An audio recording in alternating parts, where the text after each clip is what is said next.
Muy bien, bienvenidos. Es un placer saludarles y estamos llegando al final de nuestra materia y lo que Dios nos ha hablado, lo que Dios nos ha enseñado, debe atesorarse en nuestros corazones y poder así recordar cada aspecto a lo largo de estos capítulos. Pero vamos a orar. Te invito a que allí donde estás podamos juntos orar.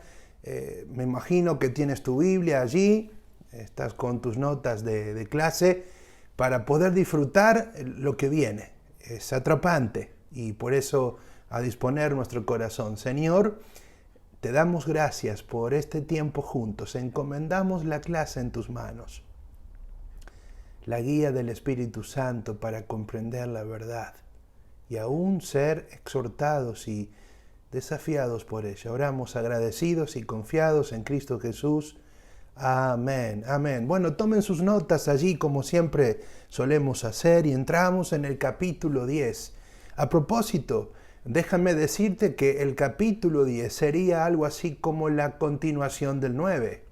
En verdad es un fragmento largo allí donde el apóstol en este capítulo 10 va a aportar pruebas, aporta pruebas adicionales de la Escritura acerca de que Jesús había venido para dejar de lado las numerosas ofrendas ahí. Dios había preparado un cuerpo para Cristo, que vino a hacer la voluntad del Padre. Y a través de ese cuerpo, de una vez por todas, consumar las ofrendas de la antigüedad. Y a través de un solo sacrificio, allí la diferencia que se presentaba entre los sacrificios ofrecidos allí en la era levítica y el sacrificio único y definitivo a través de Cristo era muy profundo. Por eso este capítulo 10, resumiéndolo y a grandes rasgos y profundizando ahora en algunos principios del capítulo, nos sorprende una palabra. El apóstol aquí va a usar la palabra sombra, esta expresión que comenzó ahí por el capítulo 9. Es decir, que aquí mayormente se presentan los beneficios que hemos recibido a través de Cristo como el gran sumo sacerdote. Ahora, si tú observas allí en tus notas, se va a dividir este capítulo 10. El sacrificio de Cristo quita el pecado, versículos 1 al 10. El sacrificio de Cristo no necesita repetirse, versículos 11 al 18. Y el sacrificio de Cristo abre el camino hacia Dios. Ese es el eje principal de este capítulo 10. Por eso, centra tu atención en este bosquejo. El sacrificio de Cristo quita el pecado, no necesita repetirse y abre el camino hacia Dios. Ahora, es muy interesante que hay varios versículos en este capítulo para entender el sentido que se expresa aquí, versículos 2 al 7, versículo 14. Mire, por ejemplo, el texto 14, porque con una sola ofrenda hizo perfecto para siempre a los santificados. Verso 18. Pues donde hay remisión de estos, no hay más ofrenda por el pecado. ¿Ves? Ese es el objetivo principal de este capítulo. Pero aquí va a aparecer la cita de un Salmos, el Salmos 40.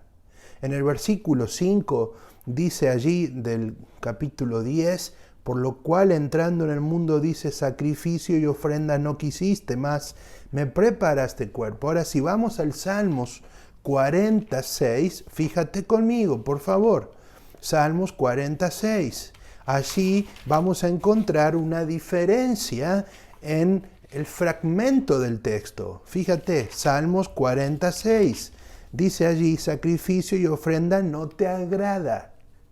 Has abierto mis oídos, holocausto y expiación no has demandado. Ahora, ¿por qué esta diferencia citada aquí en Hebreos?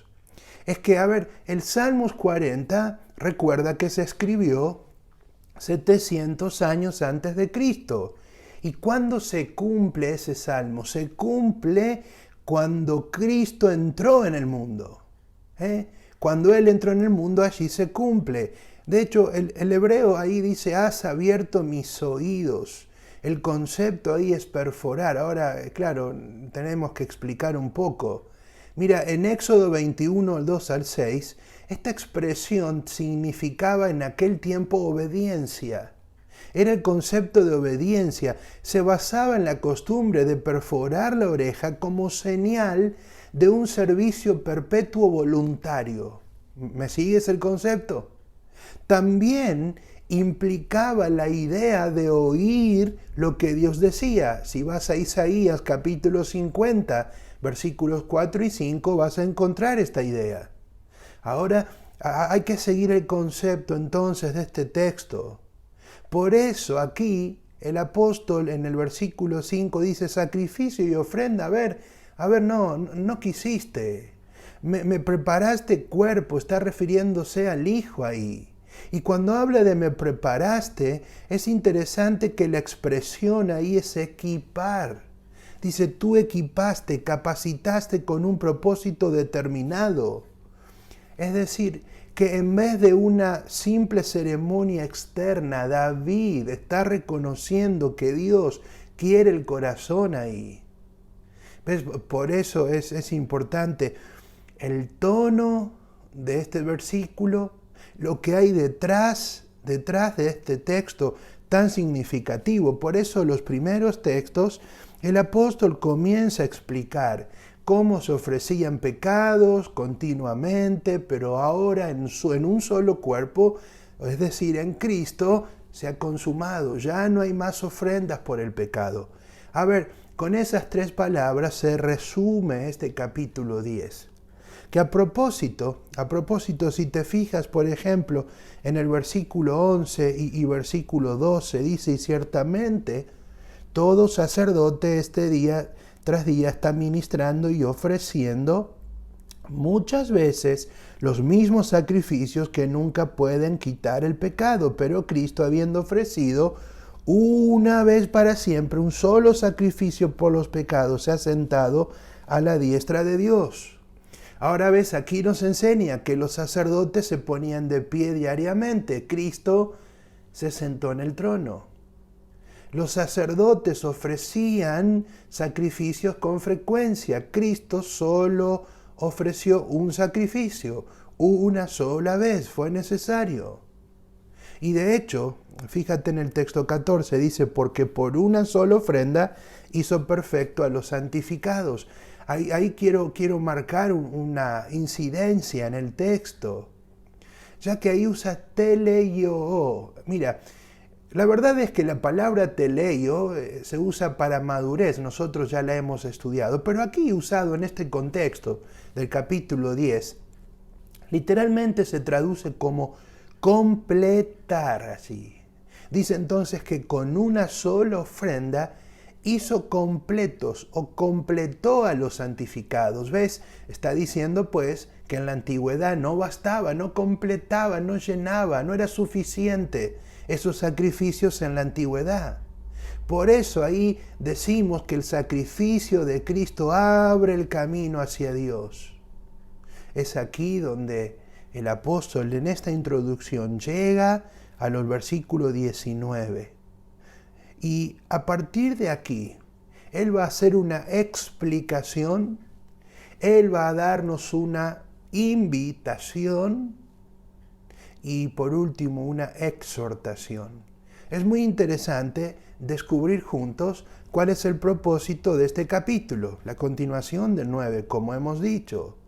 Ahora, hay una serie de textos que nosotros debemos considerar porque son pasajes conocidos y que también van a dejarnos enseñanzas allí.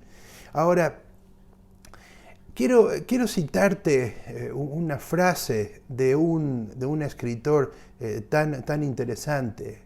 Él dijo así, mira, cuán grandes los divinos beneficios que en Cristo hoy disfrutamos, de culpa y vergüenza redimidos. A santidad nos vemos convocados. Y esa es la línea de pensamiento de este capítulo en la parte práctica, ¿ves?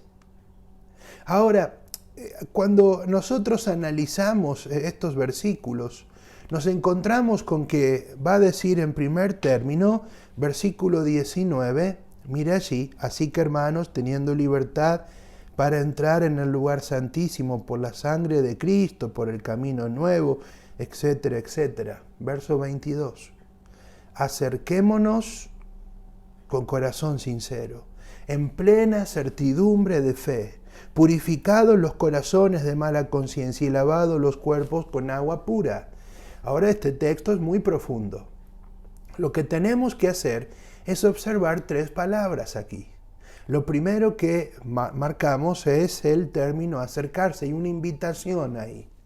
Dice, acerquémonos con un corazón sincero. Bueno, cuando habla de acercarse, esta palabra técnicamente se traduce a abordar, es una palabra náutica. Pero ahí el concepto siempre marca el sentido de constancia. De hecho, la idea es sin despegarse del lugar, abordar y no abandonar. Por eso, versiones traducen el proserjomai como ir cerca de. Acerquémonos, dice, abordémonos, estemos allí, pero ¿cómo? Con un corazón sincero. Ahora, de todas las palabras que hay para sinceridad, aquí se usa aletinos. Mira, hay una expresión griega, eilicrineia, para sinceridad. Pues aquí no se usa esa palabra, aquí se usa aletinos. Ahora, ¿cuál es la acepción? Bueno, tiene tres acepciones. En primer lugar, es traducido como real. Segundo, como verdadero. Y tercero, auténtico. Algunas versiones dicen no imaginario. Pero lo cierto es que la expresión entonces dice, hey, acerquémonos con un corazón real. Ahora, ¿por qué el apóstol va a decir esto? Porque él sin duda tenía en mente las luchas, los pecados que podían haber en el corazón.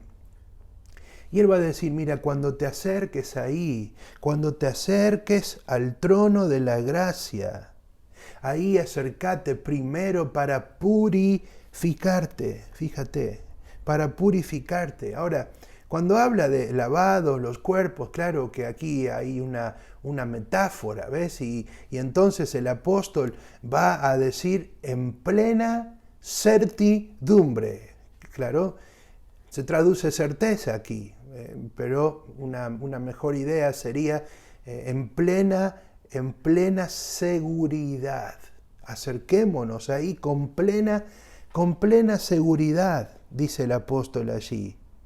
Y cómo después dice, mira, no solo dice acerquémonos, sino que ahora va a decir mantengámonos firmes.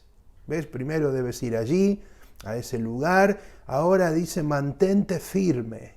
Ahora, cuando habla de mantenerse firme, la idea de la palabra, como la expresa aquí el apóstol, note que dice sin fluctuar. Bueno, la verdad es que indica apegarse a algo, también abstenerse. Es decir, para no abandonar aquel lugar en el cual entré, yo tengo que abstenerme de ciertas cosas que me lleven quizá luego a dejar ese lugar. ¿Ves? Por eso la idea de mantener firme allí tiene estos matices importantes ahí. Ocupar ese lugar, ¿ves? Entonces va a decir ahora sin fluctuar. Ahora, ¿cuál es la idea allí? La expresión es inmóvil. No tanto dudar, sino habla de inmovilidad, estar allí en un lugar seguro. Porque va a decir, mantengamos firmes sin fluctuar la profesión de nuestra esperanza. Y allí usa homología, ya hemos explicado este concepto, la confesión pública de algo, ahí. Entonces dice, mantengámonos firmes sin fluctuar. Ahora note allí, va a decir, consideremos. ¿Has notado el tono de los verbos? Acerquémonos primero. Mantengámonos segundo. Ahora considerémonos. Ahora, claro, aquí hay un principio absoluto. No podemos considerarnos los unos a los otros si primero no nos acercamos al Señor. Segundo, si no nos mantenemos allí, eso nos da autoridad espiritual. Y ahora va a decir, ¿ves? Considerémonos unos a otros para estimularnos al amor y a las buenas obras. Es que si tú no consideras entrar allí con un corazón sincero ante el Señor, comenzar a amarle verdaderamente, no vas a poder, ¿ves? Amar y considerar a los hermanos. Aquí el apóstol nos está llevando a decir, hey, mira, primero acércate ahí, aprende allí, confiesa tus pecados, valora, no decaigas. Estate allí en ese lugar sin fluctuar, mantenete firme allí y luego cuando tengas una dimensión de Él, ahora vas a poder tener una visión correcta de los hermanos. Y por eso habla de considerarnos ahí. Note que la palabra es preocuparnos por. El sentido básico, alguna vez lo explicamos, de la palabra katanoeo es sumergirse en. Note aquí. Sumergirnos los unos a los otros. ¿Ves? El concepto es preocupación. Ahora, cuando no tengo una dimensión correcta de Dios, no tengo una visión correcta de los hermanos. Ahora, claro, aquí dice, mire, considerémonos, preocupémonos los unos a los otros, dice el apóstol ahí. ¿Para qué? Para estimularnos. Ahora, note aquí, no dice exhortémonos, no dice charlemos, no, dice considerémonos.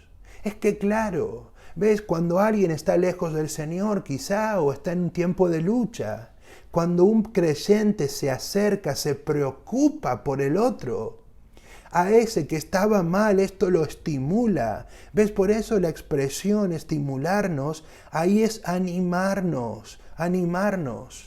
¿Ves? Cuando nos acercamos a otro, eso nos anima. Qué bueno es tener personas cerca que se preocupan por ti. Dime si eso no te anima. No te anima a saber que están ahí presentes, que tú vas a ir a ellos o ellos vendrán a ti.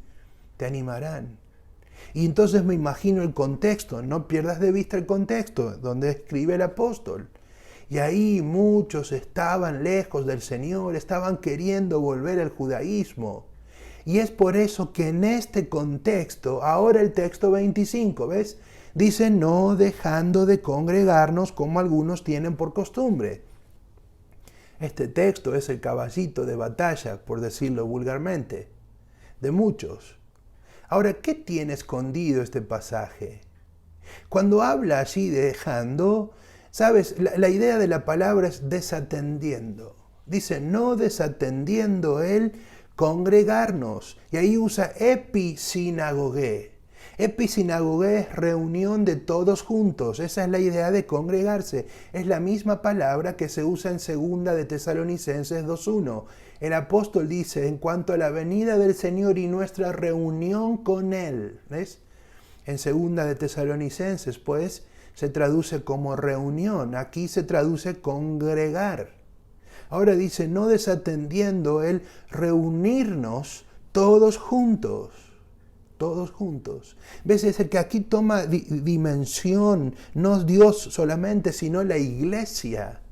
Él estaba diciendo, hey, allí es donde podemos encontrar el ánimo, allí es donde podemos encontrar el estímulo.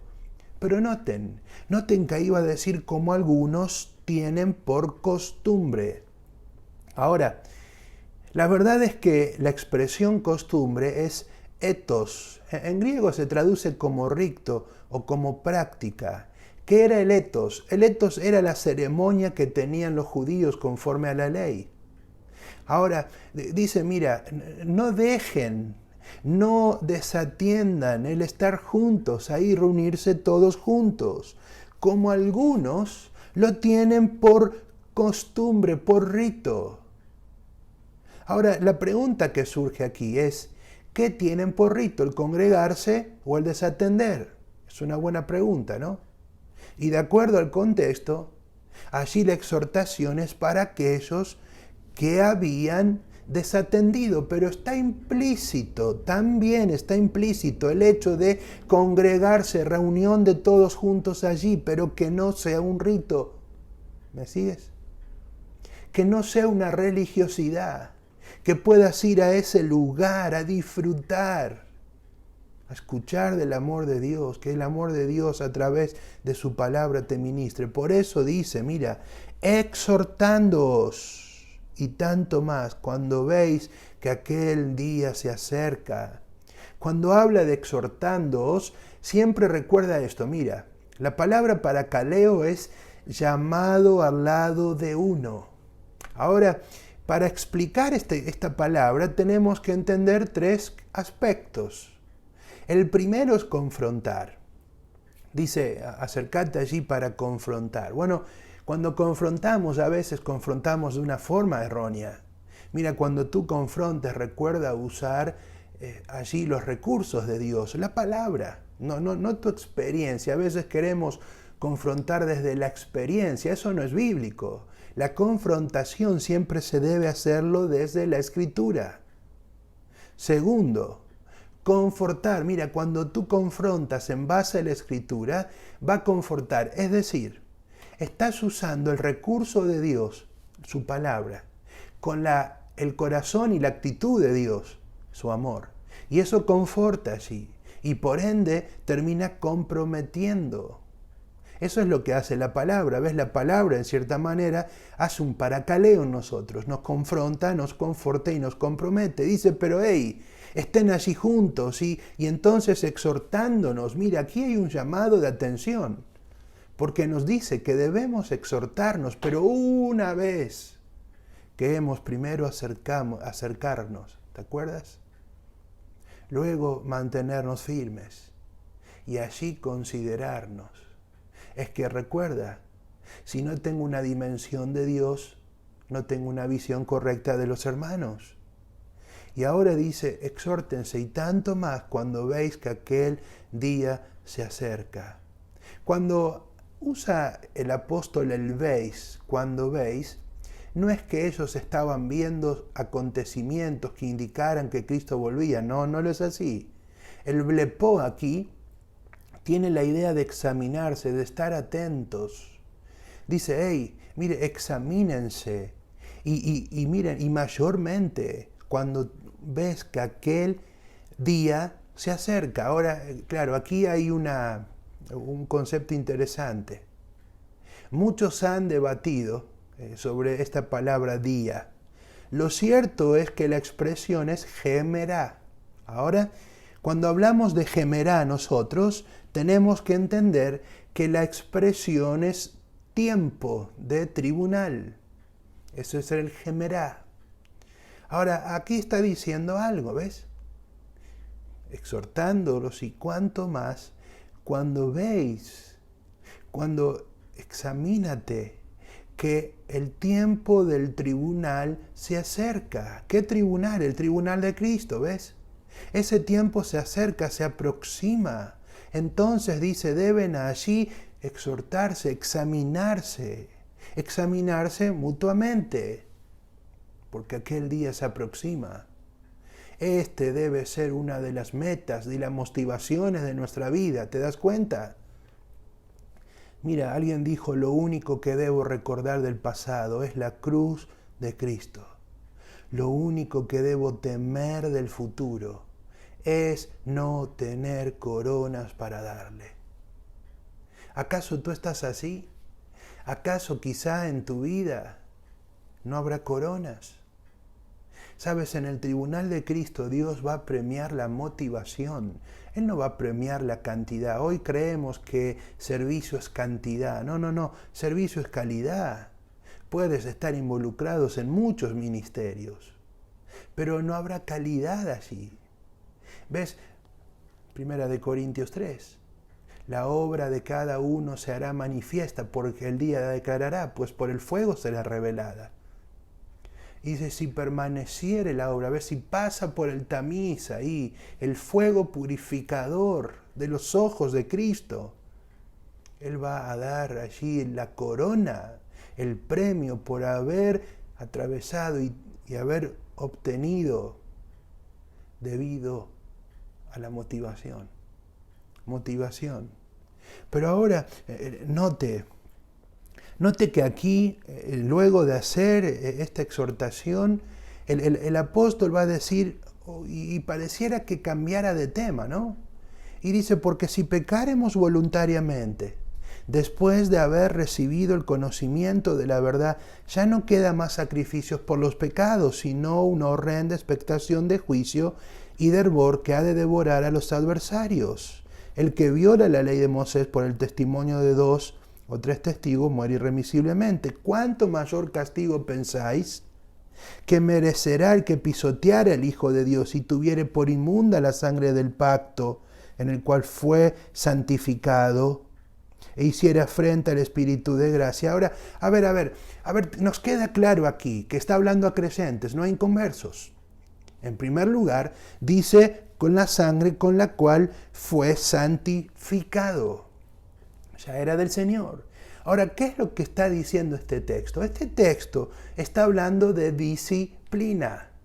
Lo que espera al Hijo de Dios allí es la disciplina. Si pecare voluntariamente. Es interesante que cuando dice el texto 26, si pecare voluntariamente, allí está usando la idea de desafiantemente. ¿Ves? Ese es el concepto de rebeldía. Pero note que el texto dice, después de haber recibido. Ahí usa la vein. Y la idea es, después de haber aceptado. ¿Ves? Eran creyentes, no queda duda alguna. Y entonces dice ahí, ya no queda más sacrificio por los pecados, sino una horrenda expectación de juicio. Ahora note que ahí no se usa crineia. Note que ahí no se usa crisis, sino que se usa criseos para juicio. Y ahí literalmente es castigo, ¿ves? Él está hablando de la disciplina. Por eso después va a decir, horrenda cosa es caer en manos del Dios vivo. Ahí es un llamado de atención. Mira, fíjate que la idea de adversarios, por allí te confunde y dice, no, pero esto habla de inconversos. Pues no. Ya hemos explicado en nuestro capítulo 6 la correcta interpretación del texto. Hemos dicho que son creyentes y por ende, pues, en este capítulo 10 habla de adversarios, pero note que ahí la palabra adversarios en griego es alguien rebelde. Alguien rebelde. Dice, ¿qué queda para el rebelde? Aquel que tiene una actitud de rebeldía. ¿Ves? Disciplina. Por eso habla dice el versículo 26, adversarios, sin una horrenda expectación de juicio y de hervor de fuego que ha de devorar a los adversarios.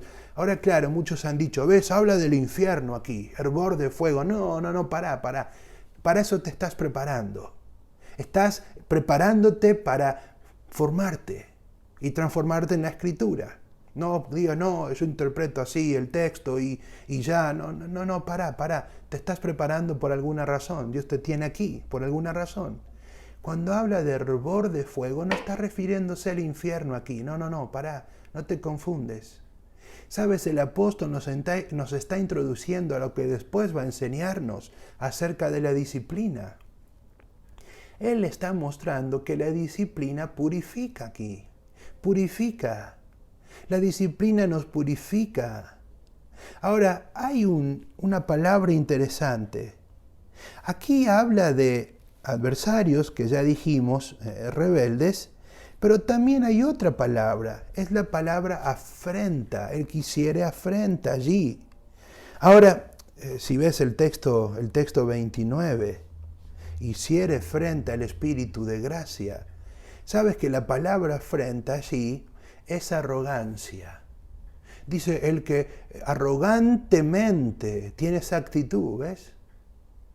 En otras palabras, pareciera indicar que gran parte de los pecados, o uno de los tantos, era el pecado de la soberbia, porque no querían oír la exhortación de Pablo. y ellos querían quedarse con lo que ellos creían. Querían quedarse con lo que ellos pensaban. Y Pablo les dice, no es así. ¿Ves? La disciplina de Dios llegará a tu vida. Y por eso dice, horrenda cosa es caer en manos del Dios vivo. Y Pablo los lleva entonces en la última parte del capítulo 10 a pensar y él les dice, miren, traigan a la memoria los días pasados, fuisteis iluminados, ¿ves? Por eso, dice el apóstol en el verso 37, todavía un poquito y el que ha de venir vendrá y no tardará. Esa debía ser su motivación y ahora es más, les dice, mas el justo por la fe vivirá. Si retrocediere, no agradará a mi alma. Mira, es interesante el retroceder aquí, porque la palabra tiene el sentido de echarse atrás, acobardarse.